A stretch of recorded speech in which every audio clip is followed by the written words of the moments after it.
ఈరోజు కొత్తగా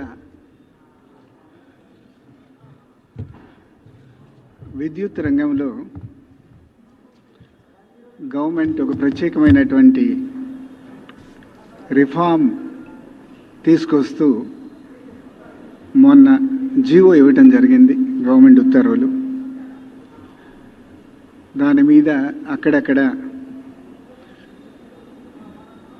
కొందరు నాయకులు రెస్పాన్స్ ఇవ్వటం జరిగింది. దాని మీద ఒకసారి దాన్ని విశదీకరిద్దాం, డీటెయిల్స్ అన్నీ చెప్పి ఎక్స్ప్లెయిన్ చేద్దాం. అది ఎటువంటి రిఫార్ము, దానివల్ల మంచిగా చెడా అనేది చెప్దామని చెప్పి ఈరోజు మిమ్మల్ని ఉద్దేశించడం జరిగింది. మీ అందరికీ తెలుసు, మన దివంగత ముఖ్యమంత్రి మహానేత శ్రీ వైఎస్ఆర్ ఏ పరిస్థితుల్లో ఉచిత విద్యుత్ ప్రవేశపెట్టడం జరిగింది అనేది తెలియని వాళ్ళకి నేను చెప్తాను. 1997-98 పంట సంవత్సరంలో ఈ రాష్ట్రంలో యునైటెడ్ ఆంధ్రప్రదేశ్లో దాదాపుగా 7,000 మంది రైతులు ఆత్మహత్య చేసుకున్నారు. అంతకుముందు ఎప్పుడు కూడా అటువంటి జరగల. ఒక్కసారిగా పెద్ద ఎత్తున రైతులు ఆత్మహత్య చేసుకుంటే రాష్ట్రమే కాదు, దేశం అంతా కూడా అదొక పెద్ద చర్చనీయాంశం అయింది. ఇంతమంది రైతులు ఎందుకు చనిపోతున్నారు అని. అప్పటి ప్రభుత్వం ఇదేదో పురుగు మందుల వలన, లేకపోతే స్పూరియస్ సీడ్స్ విత్తనాల వలన రైతులందరూ పంట నష్టపోయి ఆత్మహత్య చేసుకుంటున్నారు అని చెప్పి ఒక కంటి తుడుపు చర్యలుగా కొన్ని చర్యలు చేపట్టడం జరిగింది. ఆ తరువాత ఇదంతా ఎగ్జాగరేటెడ్ నంబరు, ఇదంతా కరెక్ట్ కాదు, అది ఇది అని చెప్పి. ఇది ఎందుకు చెప్తున్నానంటే, ఆ టైంలో 98లో నేను కమిషనర్ ఆఫ్ అగ్రికల్చర్గా జాయిన్ అయ్యాను. అప్పటికి ఈ తతంగం అంతా జరుగుతూ ఉంది. సెక్రటరీ జనత్ హుస్సేన్ గారు, అగ్రికల్చర్ సెక్రటరీ, ఈ డేటా అంతా కూడా తీసుకుని రైతులు డేటా ఎక్కువ చనిపోతుంది. అప్పుడు వరంగల్ జిల్లాలో ఎక్కువ చనిపోయారు, ఆదిలాబాద్, గుంటూరు, అనంతపూర్, ఇట్లా 4-5 జిల్లాల్లో అధికంగా ఆత్మహత్యలు చేసుకున్నారు. కారణాలు ఏంటి? నిజంగా పంట పాడైపోయి వీళ్ళందరూ చనిపోయారా అని చూస్తే కొన్ని ఇంట్రెస్టింగ్ ఫ్యాక్ట్స్, నిజాలు బయటపడ్డాయి. ఏంటి? 1 ఎకరం ఉన్న రైతుకి 3 లక్షల అప్పుల బాధతో ఆత్మహత్య చేసుకున్నాడు. ఎకరమున్న రైతు 1 ఎకరం పత్తి పండించడానికి ఆ రోజుల్లో అయ్యే ఖర్చు 10,000-15,000 రూపాయలు. 10,000-15,000 రూపాయలు దండగ పంట పండక లాస్ వస్తే 1 సంవత్సరం లేదా 2 సంవత్సరాలు అయితే 25,000-30,000 ఇంత మాత్రమే ఉండాలి కదా. ఇతనికి 3 లక్షల అప్పు ఉండటం ఏంటి, 4 లక్షల అప్పు ఉండటం ఏమిటి అనేది ఆ ఎనాలిసిస్ చేస్తూ పోతే మాకు అర్థమైంది ఏంటంటే, ఒక 10% ఏదో పర్సనల్ కారణాల వల్ల వారికి ఉండే జబ్బులు, ఇంట్లో కుటుంబ సమస్య వల్ల చేసుకుని ఉండొచ్చు. మిగతా వాళ్ళవి ఎనాలిసిస్ చేస్తే ఈ అప్పులకు ప్రధాన కారణం కేవలం పంట ఫెయిల్యూర్ కాదు. మేజర్గా ఆ రోజు మేము ఐడెంటిఫై చేసింది ఎక్కువ అప్పు ఉండటానికి కారణం ఏంటంటే, ఒకటి ఆరోగ్యానికి అయ్యేటటువంటి ఖర్చు. ఇంట్లో ఎవరికో ఒకళ్ళకి సీరియస్ అయితే హాస్పిటల్లో చేరిస్తే ఆ రోజు ప్రైవేట్ హాస్పిటల్లో 1,50,000-2 లక్షల రూపాయలు వసూలు చేస్తే ఇతను 10 సంవత్సరాలు పండించినటువంటి పంట డబ్బు ఖర్చు అంతా పెట్టినా కూడా తీరే పరిస్థితి లేదు. రెండోది విద్య. ప్రతి వాళ్ళు కూడా ప్రైవేట్ స్కూళ్ళల్లో, ప్రైవేట్ కాలేజీల్లో చదివించుకోవాలని చెప్పి ఆ రోజు ప్రయత్నం చేయటం. ఎక్కడ చూసినా కూడా ఫీజులు ఎక్కువ. ఇతనికి వచ్చే ఆదాయం ఎకరానికి 10,000-5,000 రూపాయలు అప్పులు, విద్య కోసం చేసేటటువంటి అప్పులు. మూడోది వర్షాలు పడక బోర్లు, 1-2 సార్లు బోర్లు వేసుకోవటం, దానికి మోటార్లు పెట్టుకోవటం, సరైనటువంటి క్వాలిటీ నాణ్యత అయినటువంటి విద్యుత్ లేక మోటార్లు తగలబడిపోవటం, లేకపోతే బోర్లు ఎండిపోవటం. ఎందుకంటే ఆ టైంలో మీకు తెలుసు 10 సంవత్సరాలు పెద్దగా వర్షాలు లేవు. ఎందుకంటే కొంతమంది అడుగు పెడితేనే వర్షాలు ఆగిపోతాయి. అప్పుడు ఉన్నటువంటి ప్రభుత్వ కాలంలో అంతే చూసాం. మొన్న కూడా గత 5 సంవత్సరాల్లో కూడా అంతే చూసినాం. వాళ్ళు అడుగు పెడితేనే వర్షాలు రావు. వర్షాలు లేక బోర్లు ఎండిపోవటం, మళ్ళీ బోర్లు వేసుకోవడం. బోరు వేశారంటే 1,00,000-2 లక్షలు ఖర్చు. మోటార్ కాలిపోయిందంటే 10,000 20,000.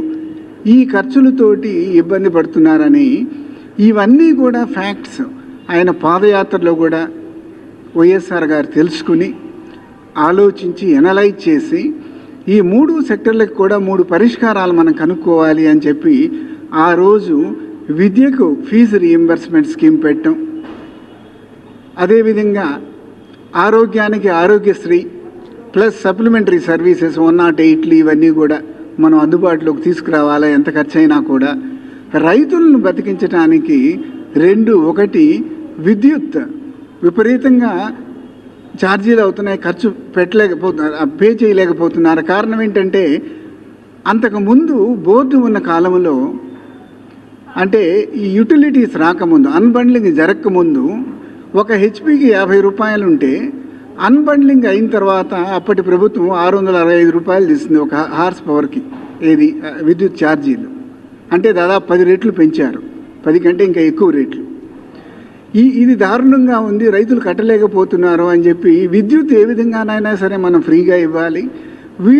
వీలైనంత వరకు బోర్లు అవసరం లేకుండా మనము ఇరిగేషన్ ప్రాజెక్టులు తీసుకోవాలని జలయజ్ఞం ఆ రోజుల్లో దాదాపు 50,000 కోట్లతో జలయజ్ఞం కూడా తీసుకోవడం జరిగింది. సో వారు ఆలోచించి అప్పుడు తీసుకున్నటువంటి గొప్ప నిర్ణయాలు, పథకాలు ఇవి. అది వారి ఆలోచన. ఈరోజు ఈ రాష్ట్రంలో ఫ్రీ విద్యుత్ ఉంది అంటే ఈ రాష్ట్రంలో కాదు, ఈ దేశంలోనే మొట్టమొదటిసారి దేశంలో ఫ్రీగా ఉచిత విద్యుత్ ప్రవేశపెట్టినటువంటి చరిత్ర కేవలం డాక్టర్ వైఎస్ రాజశేఖర రెడ్డి గారికే ఉంది. ఆ తరువాత మరలా ఇప్పుడు వారి తనయుడు ఎవరైతే వైఎస్ జగన్మోహన్ రెడ్డి గారు ముఖ్యమంత్రి అయ్యారో, అయిన తర్వాత దీన్ని ఇంకా మనము స్ట్రెంగ్తెన్ చేయాలి. ఈ స్కీములన్నీ కూడా అంతకుముందు వాళ్ళ తండ్రి ప్రవేశపెట్టిన స్కీములన్నింటినీ ఇంకా ముందుకు తీసుకువెళ్ళాలి అని చెప్పి ఏం చేస్తున్నారో మీ అందరికీ తెలుసు. ఆరోగ్యశ్రీని ఏ విధంగా ఇంప్రూవ్ చేశారో, మొన్నే కొత్త అంబులెన్స్లు ఇవన్నీ కొనటం, ఆరోగ్యశ్రీ నామ్స్ మాట్లాడటం, ప్రతి 1000 రూపాయలు దాటినా కూడా ఆరోగ్యశ్రీ కింద కవర్ చేయటం. విద్యుత్ కూడా ఎడ్యుకేషన్లో కూడా అంతకుముందు వాళ్ళ తండ్రి ఫ్రీ రీయింబర్స్మెంట్ పెడితే ఫ్రీ రీయింబర్స్మెంట్ ఒకటే కాకుండా అసలు పబ్లిక్ ఎడ్యుకేషన్ సెక్టర్ని కంప్లీట్గా స్ట్రెంగ్తెన్ చేద్దాము అని చెప్పి నాడు నేడుతో స్కూళ్ళన్నీ కూడా కంప్లీట్ వాటి రూపురేఖలు మార్చటం, క్వాలిటీ ఎడ్యుకేషన్ ఇవ్వాలి అనే ప్రయత్నం. ఈరోజు ప్రతి జిల్లా హెడ్ క్వార్టర్స్లో, రాబోయే జిల్లాల హెడ్ క్వార్టర్స్లో కూడా మెడికల్ కాలేజీలు, మెడికల్ హాస్పిటళ్ళు ఏర్పాటు చేయటం, ఇవన్నీ కూడా పబ్లిక్ సెక్టర్లో. అంటే అంతకుముందు వాళ్ళ తండ్రి చేసినటువంటి ఆలోచన ఈయన ఒక అడుగు కాదు 2 అడుగులు ముందుకు తీసుకెళ్తూ ప్రయత్నం చేస్తున్నారు. అదేవిధంగా విద్యుత్ సెక్టర్లో కూడా వారు ఏం చేసినారు, 7 గంటలది 9 గంటలు చేసినారు. ఈ 9 గంటలు చేయటానికి పవర్ డిపార్ట్మెంట్తో, ఎనర్జీ డిపార్ట్మెంట్తో కూర్చొని మనం చేయగలమా అంటే లేదు సార్, మళ్ళీ మనం ఫీడర్స్ అన్నీ కూడా స్ట్రెంగ్తెన్ చేసుకోవాలంటే ఇంకొక 1700 కోట్లు శాంక్షన్ చేసి ఇప్పుడు ఫీడర్స్ అన్నీ కూడా స్ట్రెంగ్తెన్ చేస్తూ పోతూ ఉన్నారు. దాదాపు 90% వర్క్ కూడా అయిపోయింది. ఈరోజు 90% ఫార్మర్స్కి, అందుకని 9 గంటలు ఫ్రీ విద్యుత్ కూడా అందుతుంది. అటువంటి చరిత్ర ఉన్నటువంటి ముఖ్యమంత్రులు ఈ సెక్టర్లో ఎవరికో ఏదో అన్యాయం చేస్తారు అని అంటే అది దాన్ని మనం ఏమనాలో మీరే ఆలోచించుకోండి. అది ఒక తప్పుడు ఆరోపణ, తప్పుడు ఆలోచన. ఇదే కాకుండా ఇంతకుముందు ఏం జరిగింది, గత ప్రభుత్వం వెళ్తూ ఎంత బర్డెన్సమ్ చేసి వెళ్ళారో ఒకసారి ఆ ఫిగర్స్ చెప్తాను మీకు.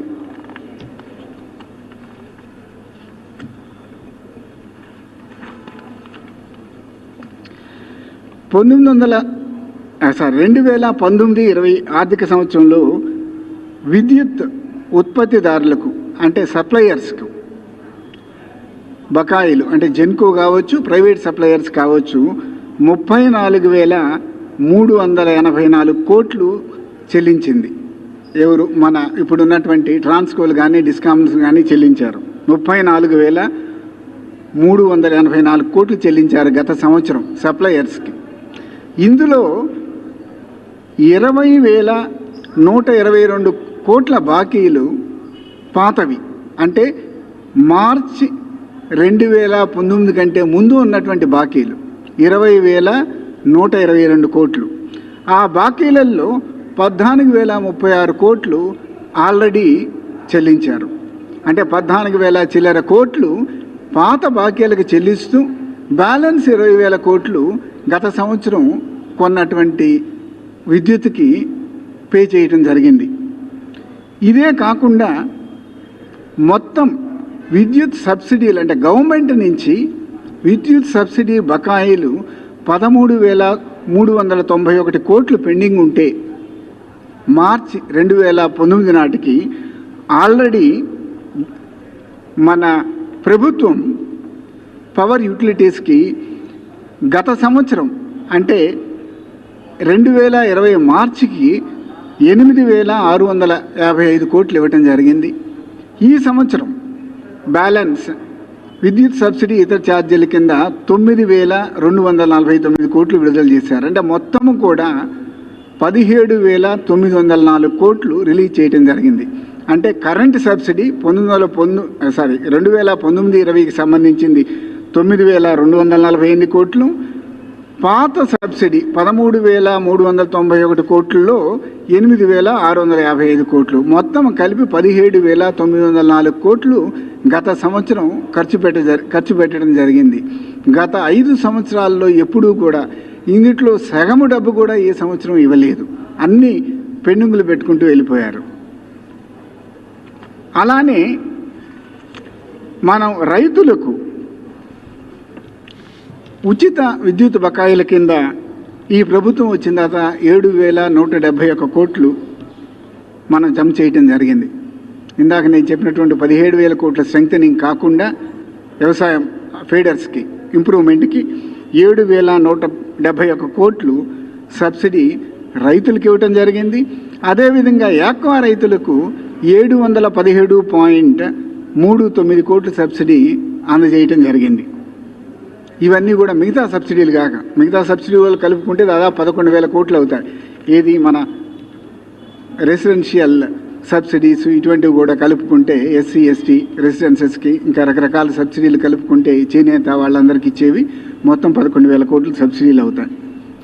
అంటే ఈ విధంగా గత ప్రభుత్వ బాకీలు తీర్చుకుంటూ పోతూ ఉన్నాం. రెండో పక్క ఈ రైతుల ఇంట్రెస్ట్లు ప్రొటెక్ట్ చేసుకుంటూ పోతూ ఉన్నది ఈ ప్రభుత్వం. అంతకుముందు ఫ్రీక్వెంట్గా గత నాయకులు చెప్తూ ఉంటారు, ఏంటి మేము వచ్చిన తర్వాత పవర్ సెక్టర్ని సర్ప్లస్ చేసినామని. నవ్వు వస్తుంటుంది, అది చూసి నవ్వాలో ఏడవాలో కూడా తెలియదు. ఎందుకంటే ఏ రోజైతే స్టేట్ డివైడ్ అయిందో ఆ రోజు ఈ స్టేట్ సర్ప్లస్ స్టేట్ 55% విద్యుత్ ఉత్పత్తి ఈ రాష్ట్రంలో జరిగింది, తెలంగాణలో 45%. కన్జంప్షన్కి వచ్చేదానికి తెలంగాణలో 57%, ఆంధ్రాలో 43%. అంటే 43 - 55 12% అదనపు విద్యుత్ ఉత్పత్తి మన దగ్గర ఉంటే మనం చేసిన ఘనకార్యం ఏంటి?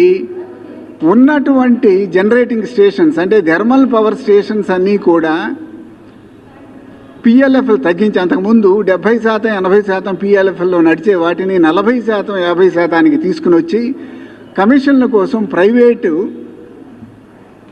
సప్లయర్స్ నుంచి విద్యుత్ ఉత్పత్తి కొనుగోలు చేసి ఇంతంత బాకీలు పెట్టి భ్రష్టు పట్టించింది కాకుండా మేమేదో బాగు చేస్తాం, మేమేదో సర్ప్లస్ చేస్తామని చెప్తుంటే అసలు బేసిక్స్ తెలిసిన వాళ్ళు ఎవరు చెప్పరు.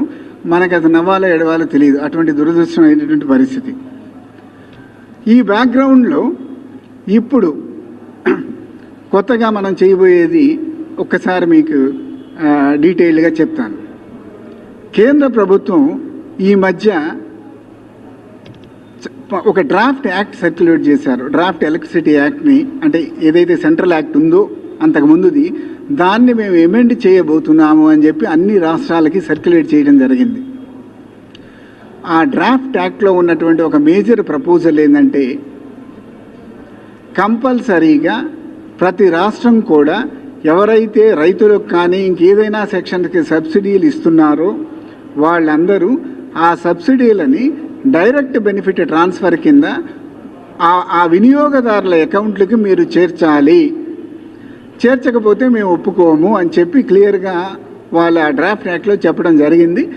ఆ యాక్ట్ కొన్ని రాష్ట్రాలు అపోజ్ చేసినాయి, మనం కూడా కొన్ని అబ్జెక్షన్స్ రైజ్ చేసినాము. తెలంగాణ, తమిళనాడు ఇటువంటి రాష్ట్రాలు కూడా అబ్జెక్ట్ చేసినాయి.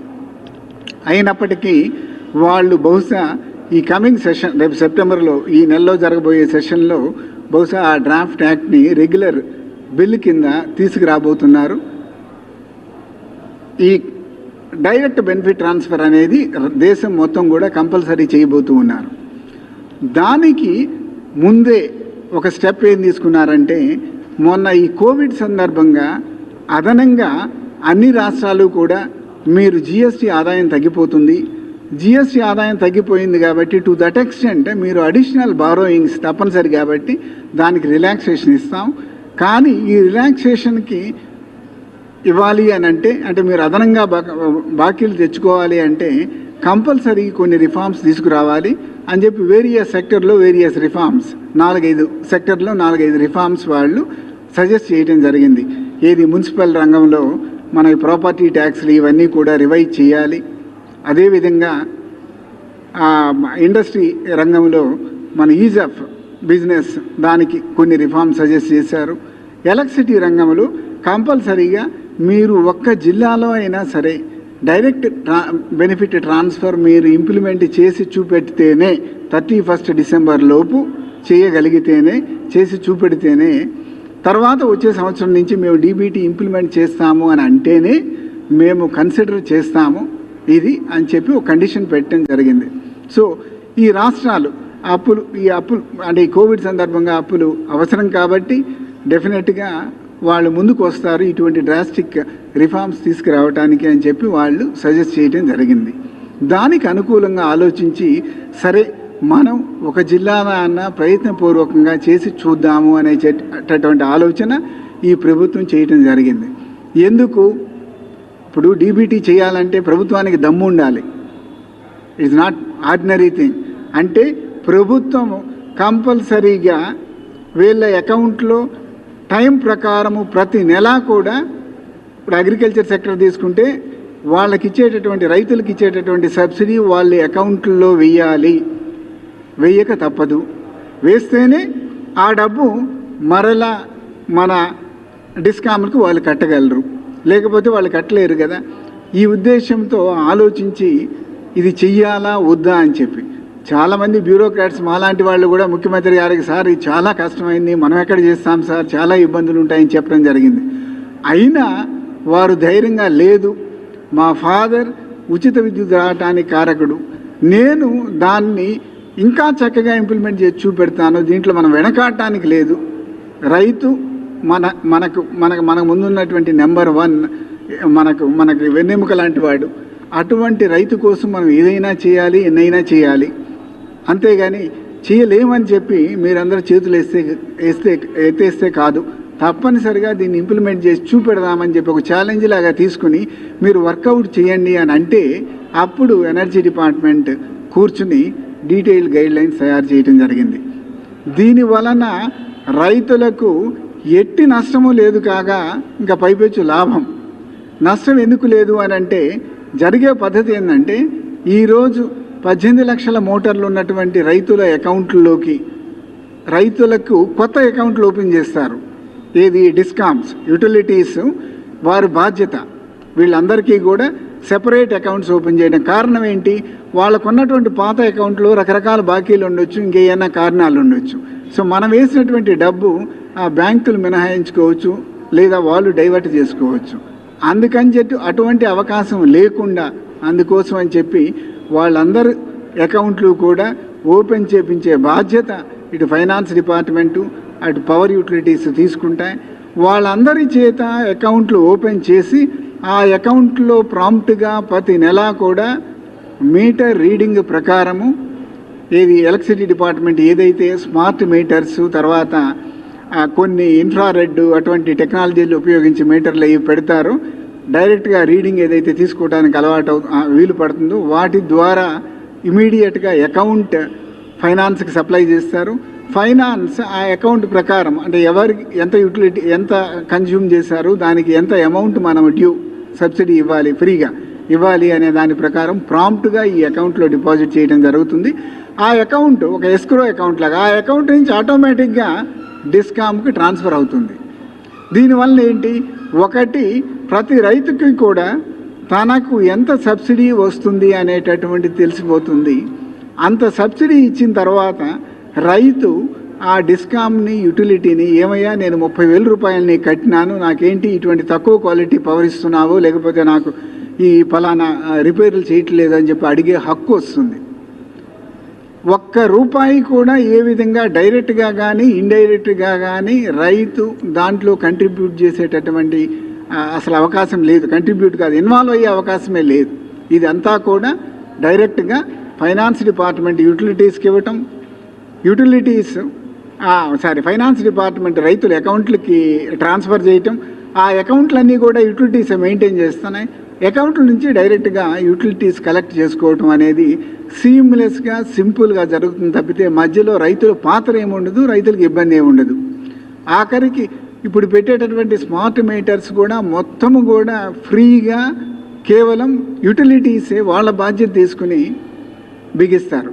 సో వీళ్ళే మీటర్లు బిగిస్తారు, వీళ్ళే రీడింగులు చేస్తారు, ప్రభుత్వం డబ్బు కడుతుంది, డబ్బు డిస్కామ్కి వస్తుంది.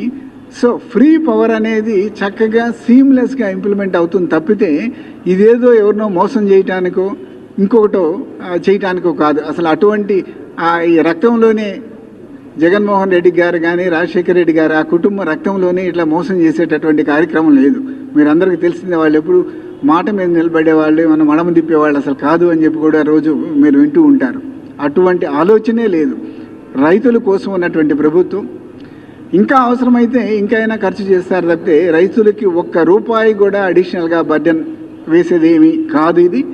ఇది రిఫార్మ్స్లో భాగంగా కేంద్ర ప్రభుత్వం తీసుకొచ్చేటటువంటి చట్టానికి అనుగుణంగా ఇప్పుడు వారు ఇచ్చినటువంటి రిఫార్మ్ గైడ్లైన్స్కి అనుగుణంగా తీసుకున్నటువంటి మొట్టమొదటి చర్య.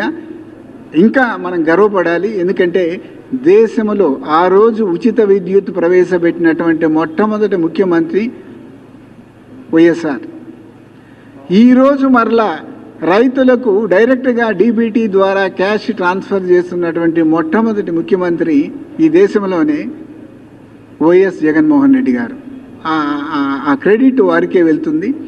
కేవలం ఇది రైతుల కోసం చేస్తున్నారు, అంతకు తప్పితే కేంద్ర ప్రభుత్వ చట్టాలకు అనుగుణంగా ముందుగానే మేలుకుంటున్నాం, మనం తర్వాత ఇబ్బంది పడకూడదు అనే ఉద్దేశంతో ఎట్టి పరిస్థితుల్లో కూడా రైతులకు నష్టం కానీ రైతులకు బడ్డెన్ కానీ వాటిల్లటం అనేది ఉండదు. ఇకపోతే ఇవన్నీ ఇప్పుడు పవర్ యూటిలిటీస్ కూడా జాగ్రత్తగా పనిచేస్తాయి. ఎందుకు, ఇప్పటి వరకు చాలామంది అంటే రైతులు కంప్లైంట్ ఏంటంటే ఇది వ్యవసాయ సబ్సిడీ అంటారు, కాదు యూటిలిటీస్ మమ్మల్ని మోసం చేస్తున్నాయి, వాళ్ళకు వచ్చే లాసెస్ ఇవన్నీ కూడా అన్ని వ్యవసాయ సబ్సిడీ కింద లోడ్ చేస్తున్నారు, ఇది అన్యాయం అక్రమం అని చెప్పి మనం ఎప్పుడైతే రెగ్యులేటరీ కమిషన్ హీరింగ్స్ అన్నింటిలో కూడా చెప్తూ ఉంటారు.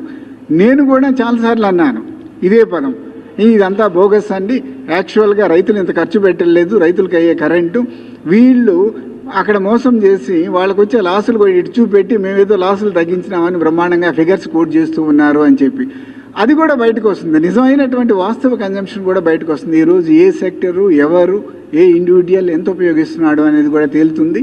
ప్రతి రైతు కూడా ఏ జిల్లాలో ఏ రైతు ఎంత డబ్బు తీసుకుంటున్నాడు అనేది కూడా తెలుస్తుంది. పెద్ద రైతు అయితే 50,000 తీసుకుంటాడో 70,000 తీసుకుంటాడో తెలియదు, చిన్న రైతు అయితే 25,000 30,000 తీసుకుంటాడో కూడా తెలియదు.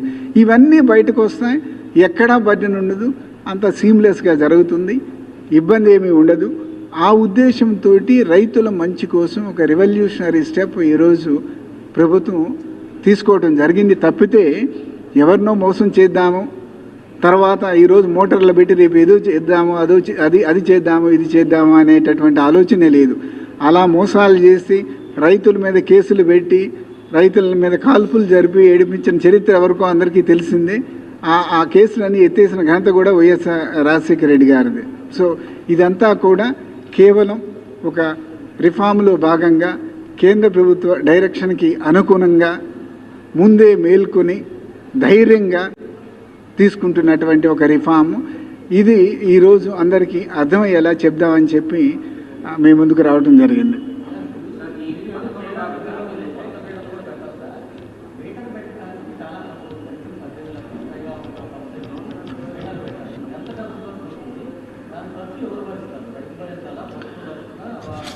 నేను ఇందాక చెప్పినాను కదా, లైక్ ఫీడర్స్ లాగానే ఒక్క రూపాయి కూడా రైతు మీద బర్డెన్ ఉండదు. 100% పవర్ యూటిలిటీస్ ఖర్చు పెడతాయి మీటర్లకి ఖర్చు అయ్యే మాట వాస్తవం.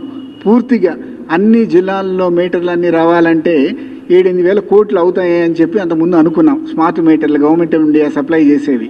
కానీ ఇప్పుడు ఇది కొత్త టెక్నాలజీలతో మొన్నెవరో ఇప్పుడున్న మీటర్ని లిమిటెడ్ ఇంటర్వెన్షన్ తోటి 200-300 అడిషనల్ ఖర్చు పెట్టి కూడా స్మార్ట్ మీటర్లుగా కన్వర్ట్ చేసుకోవచ్చు అని చెప్పి కూడా టెక్నాలజికల్గా రకరకాల ప్రపోజల్స్ వస్తున్నాయి. ఎగ్జామిన్ చేస్తాం. ఇప్పుడు మనం ఎక్స్పెరిమెంటల్గా ఒక జిల్లాలో, ఒక విజయనగరమో శ్రీకాకుళమో తక్కువ మోటార్లు ఉన్నటువంటి ఒక జిల్లాలో ప్రయత్నం చేస్తాం. 100% మనమే చేస్తాం. దాంతో కూడా మనకు కొంత అనుభవం వస్తుంది. ఈ మీటర్లు ఇంకా మంచి మీటర్లు ఉన్నాయా, ఈ మీటర్లు సరిపోతాయా అనేది. బట్ దీనిలో ఎక్కడా కూడా ఒక్క రూపాయి ఏ విధమైనటువంటి ఖర్చు కూడా రైతు మీద ఉండదు. రైతు దగ్గర తీసుకునేదల్లా మనం ఒక అప్లికేషన్, ఇది ఆయన ఆధార్ నంబరు అవన్నీ ఆ ఫార్మాలిటీస్ ఉంటాయి కదా అప్లికేషన్ లాగా, అంతవరకే ఒక ఫారం తీసుకోవడం. అది కూడా మన మనిషి వాళ్ళ ఇంటికి వెళ్ళి ఫారం తీసుకోవడం తప్పితే రైతు ఎక్కడికి వెళ్ళాల్సిన పని లేదు. రైతు ఒక్క రూపాయి ఎక్కడా కూడా కట్టవలసిన పని లేదు. మొత్తం మీటర్ల ఖర్చు అంతా కూడా పూర్తిగా ప్రభుత్వమే భరిస్తుంది. ప్రభుత్వం అంటే యూటిలిటీస్ భరిస్తాయి.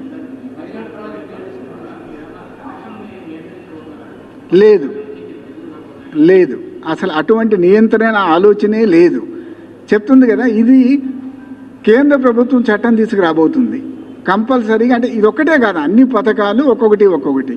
ఈ పథకములో కంపల్సరీగా డైరెక్ట్ బెనిఫిట్ ట్రాన్స్ఫర్. మీరు పైన సబ్సిడీలు అటు ఇటు మేనేజ్ చేసుకోవడానికి లేదు. ఏది ఇచ్చినా కూడా వాళ్ళ అకౌంట్లో పడాలి. ఆ అకౌంట్ నుంచి మీరు వాళ్ళే కట్టే విధంగా మీరు తీసుకోండి అని చెప్పి.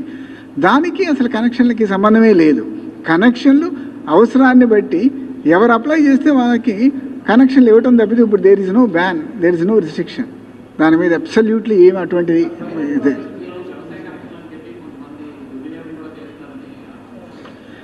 అవి కూడా తేలుతుంది కదా, ఇవన్నీ కూడా ఆటోమేటిక్గా ఈ రిఫార్మ్ ప్రాసెస్లో మనకు బయటకు వస్తుంది కదా. ఈరోజు ఆయన అప్లికేషన్ పెడతాడు. అప్లికేషన్ పెడితే మీటర్ బిగించాలి కదా. మన యూటిలిటీస్ స్టాఫే వెళ్తారు, మీటర్ బిగిస్తేటప్పుడు తెలుస్తుంది కదా ఆయన వ్యవసాయం కోసం పెడుతున్నాడా వేరే దానికోసం పెడుతున్నాడా అని తెలిసిపోతుంది కదా. సో అటువంటి మాల్ ప్రాక్టీసెస్ కూడా ఆటోమేటిక్గా చెక్ అయిపోతాయి. ఏమన్నారు?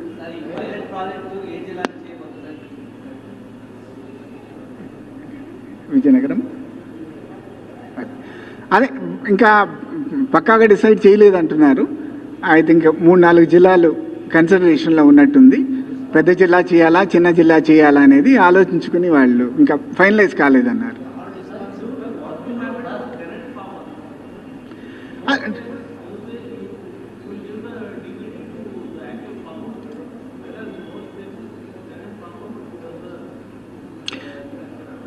కరెక్ట్.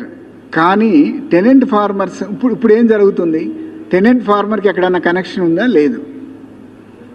ఎవరైతే అంతకుముందు కనెక్షన్ పెట్టుకున్నారో ఆ కనెక్షన్కి పవర్ సప్లై జరుగుతూ ఉంది.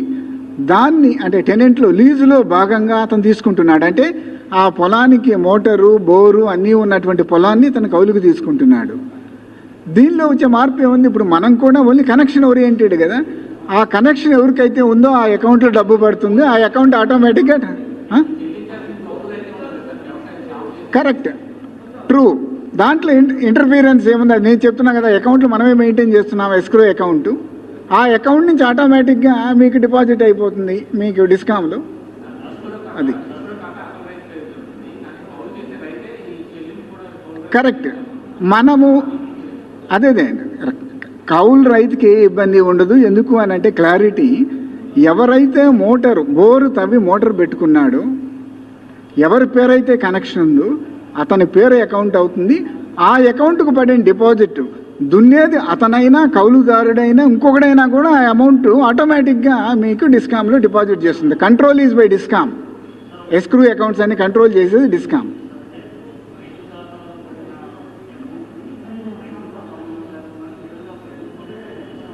ఆటోమేటిక్గా డిస్కామ్ ప్రభుత్వం అనొద్దు, డిస్కామ్ విల్ బేసికల్ ఈ అకౌంట్ నుంచి ఒక ఎస్క్రూ, నేను అందుకని అంటుంది సెపరేట్ అకౌంట్ మెయింటైన్ చేసి ఆటోమేటిక్గా డిస్కామ్కి ట్రాన్స్ఫర్ చేస్తారు. అంతే auto debit automatic.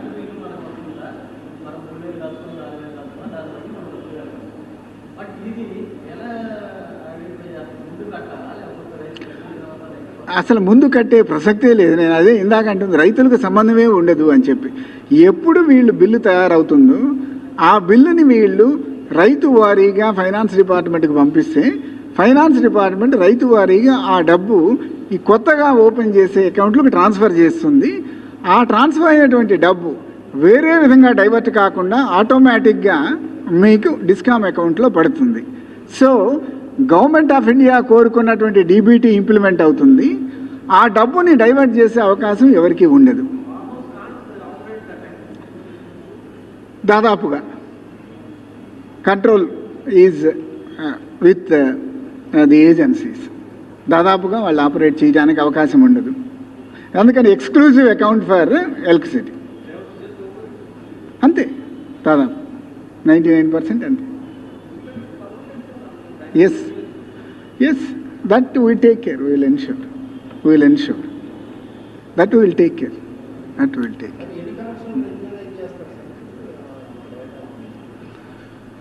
Connections data నా దగ్గర లేదు.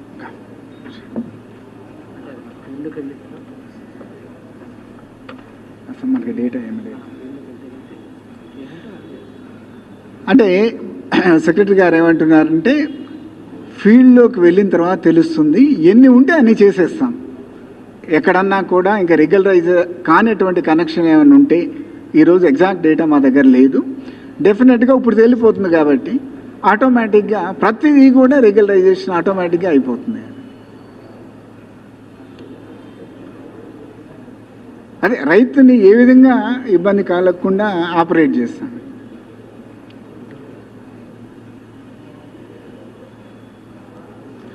So anything else? Thank you so much.